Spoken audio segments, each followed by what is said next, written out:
All right, what's happening, everyone? JayShockblast here, and check it out. We have the Masters of the Universe Revelations Skeletor 1/6 scale collectible figure from Mondo. As you can see right there in the corner, this is absolutely amazing. When they announced this, I was like, yes, I want it. I bought it San Diego Comic-Con, like on a pre-order. I love these Mondo figures. They can be a little stiff, but I do love them. They are so beautiful. I loved Kevin Smith's Masters of the Universe Revelations. You know, it was what it was. I mean, I just love Masters of the Universe, and I think a lot of people don't realize that the show was called Masters of the Universe Revelations, not He-Man and the Masters of the Universe. So here you go. There's the inside. They kind of have these type of images on a lot of their figures. I have the regular He-Man, Merman, and one of the Comic-Con exclusive Hordax. So I have a few of these. I had passed on the previous Skeletor, kind of regret it, but this version I feel like is amazing. Mark Hamill is Skeletor in this show, and let's go ahead and open the box. All right, so first things first, we've got the clamshell kind of out, and you can see on the inside there is a stand and a couple extra hands. One of the things I hate that a lot of companies do is they put the absolute worst hands on the actual figure as a default. I don't want fists on my figure, okay? You should give me the hand that is going to hold something, and I don't see that here, but these hands over here also kind of look like they're just open. So they might have articulated fingers. Oh, it looks like the fingers move. Okay, those should be the default hands. Why are you going to force me to take the hands off as a default? Because the reality is I want them to hold something. All right, I'm going to take the clamshell off in a second, but you can see there's a few different faces, and we're going to get a better look on that in a moment. All right, so we're still in here, and I'm not, from this angle, totally sure what the difference between the heads are. They all look pretty similar. Yeah, I don't really know what's going on there. They all look pretty same-ish to me. I mean, the one that's on looks, I don't know, a little cartoonier, but it's cool. This is a cartoon version of the figure, which I love. The Havoc staff is honestly incredible. As I try to do this with one hand. Yeah, this Havoc staff is dope. Looks really great. So we're gonna, hopefully have that in his hand in a moment. I did miss these two hands down here, I think. These are the hands that hold something. And then, of course, I actually don't remember what this is. Looks like it's the tip. Maybe this is the bottom of the Havoc staff. Nope. Yeah, I don't remember what that is, but obviously we have He-Man's sword in this case. If you saw the show, you know why. And here are these hands, right? And I kind of feel disappointed in the hands. I don't really know what we were kind of going for here. The bottom two are just flat, and these ones kind of stick out. And these ones are fists, so unless you're gonna do the Hey Arnold meme, I don't really know who would use those, but we'll see. I definitely want him to hold the Havoc staff at the bare minimum, but let's go ahead and get him out. All right, so here he is out of the packaging, and it's a really beautiful figure, don't get me wrong. The stand is cheap. It couldn't cost them more than 20 cents to make, and it is not very great, but the figure itself is, and I guess that's what matters the most. I love the kind of cel-shaded look to it. I'm not 100% sure still, even now, what the three faces, like, what's the point? What's the difference? There's like, I don't know. If there is, I guess I could see a little bit of different in, like, the paint application around the mouth. I think the one on the right, the eye is, like, kind of a little closed on the left eye. I mean, this one right here, he looks kind of scared. And these ones definitely look a little bit more menacing. But usually when you get multiple heads like this, you can very easily distinguish the difference between the four. And I just don't know what we're going for here. I honestly had no idea I would end up being negative about some of this stuff when I opened this, but, like, I'm just a little surprised. I really don't know, why it worked out this way. The figure's beautiful. The accessories, the sword is great. All right.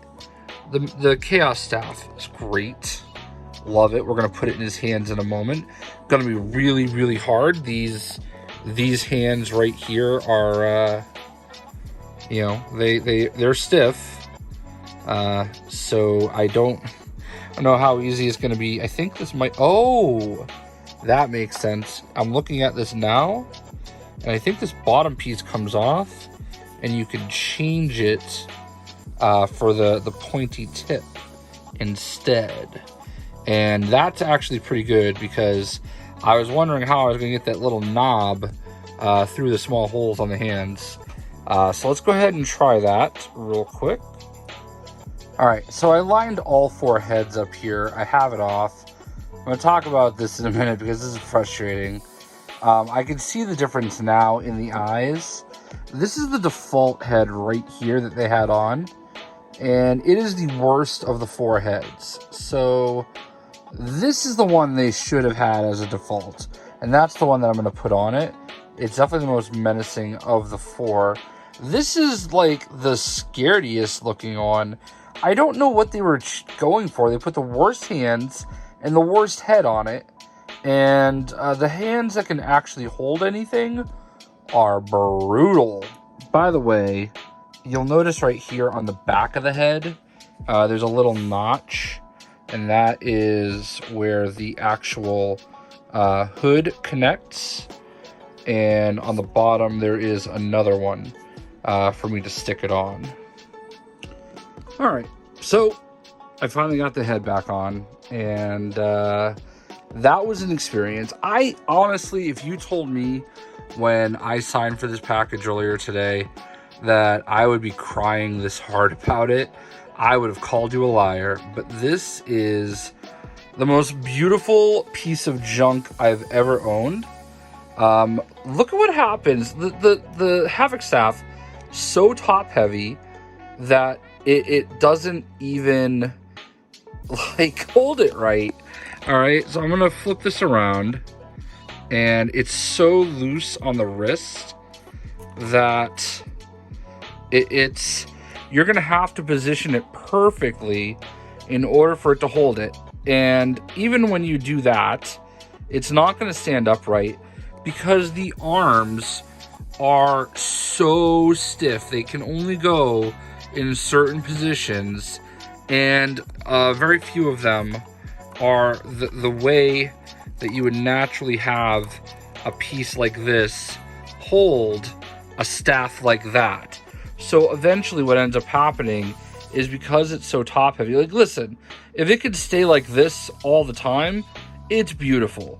And if you can get it set up like this in your collection, it's beautiful. And I have wrestling in the background, apparently. There we go. I don't understand how expensive these things are. Just how it ended up coming to this. And this is probably one of the pieces I've been most excited for a very long time. The head's frustrating to put on, but that is clearly the best head of the four. again, not the one they chose to go with. The hands, mostly useless. I'm not even getting into the fact that you have to put the staff on in hand with it off the figure. I promise you it is not possible without breaking the figure to put the hand on first and then put the staff. You'll notice staff is damaged. It also has a little bit of damage around there, and I might have damaged the hand just trying to get it in the hand. It took me at least 10 minutes to finally get there. I slightly injured myself. As you can see, the fingernails are very pointy. Trying to open that hand enough to fit the staff through, like, forget that little knob thing. There's no way you can put it in without taking that little knob off. But I don't even dare mess with this sword. I mean, I don't. This does not come off. Honestly, I'm not gonna try. I'm not gonna, like, I've got it set the way that I want it. I'm not even gonna bother with the sword. I'm gonna just put the sword right back, because honestly, to me, this is what Skeletor is supposed to be. Listen, this is a beautiful piece, and I can't believe I've complained so much about it. But, like, getting it to be in this position is frustrating. And I own probably, I don't know, at least 80 Hot Toys, maybe more. I have a Black Widow I'm about to do an opening for. And this is, I think, my third or fourth Mondo that I've actually opened. I still have Hordak and Merman in the box that I just, for whatever reason, I've never gotten to, because I don't really have a great place to put these right now. But I'm selling them. I'm not even gonna bother opening them. And I think they look fantastic. I think they actually look better than Hot Toys in a lot of ways. I would rather this just be a statue, to be honest with you. I would rather them put it in this position and have it just be a vinyl statue where I don't have to deal with any of this junk, because this is junk. Like, right here, for what we pay, they've got to do better than that. Honestly, like, it is stiff. It is so stiff. The stand is a joke. The stand is honestly a piece of, it's the thinnest plastic. There's nothing on it. It's an afterthought. And by the way, you have to position it, like, just right. His little, there it goes. The little back flap of this hits the stand, and if you don't adjust it, it cannot stand up. The underneath part of the stand is it is at the highest position it can be for his feet to, like, almost mostly sit on the stand. So it's very much an afterthought. It's very poorly executed. Mondo should do better than this. I'm hoping now that Funko bought them, you know, maybe they'll Funko and quality control, I know, but, like, I don't know, man. Like, I just kind of feel like they can do better. They really can. And it sucks, because I don't want to say this. I wanted this to be perfect, and it's not. It just isn't. And 6 out of 10, probably. Now that I'm looking at it all set up, I want to sit here and say 10 out of 10. I'm so conflicted. If you're thinking about buying it, just understand the big drawbacks are dealing with all this crap, okay? Getting the staff in that hand, like, you might be saying to yourself, oh, that can't be that hard. Maybe I'm an idiot, all right? I don't think I am. It's literally putting a pole in a hand. But you can see that I damaged the staff, trying to just maneuver in there. Beautiful staff, by the way. I definitely encourage you to use the pointy tip instead of the knob. And again, now that it's in position, beautiful. Beautiful. But getting it there, whew. And hopefully this is just one of those things where now that it's done. I never have to think about it again, but I'm just giving you my experience. I think Mondo makes amazing, beautiful art pieces, and I do consider this a bit of an art piece. The figure itself is, in fact, beautiful. I mean, the cape, I mean, I guess for that kind of cartoon vibe, it should be vinyl. But I don't know, man. I'm really conflicted on this. I don't even know if you can even get it anyway unless you're getting it on the aftermarket. So maybe it doesn't even matter. But for now, this is the figure. This is the unboxing. And I hope it was helpful. I'm sorry that I'm a little frustrated with it in general, because not how I expected to feel. But it is beautiful. And in so many ways, I do love it. But yeah, I wish I could put the arm in a different position. I wish I had confidence I could put the sword in the other hand. But I don't. So there you go. We'll see.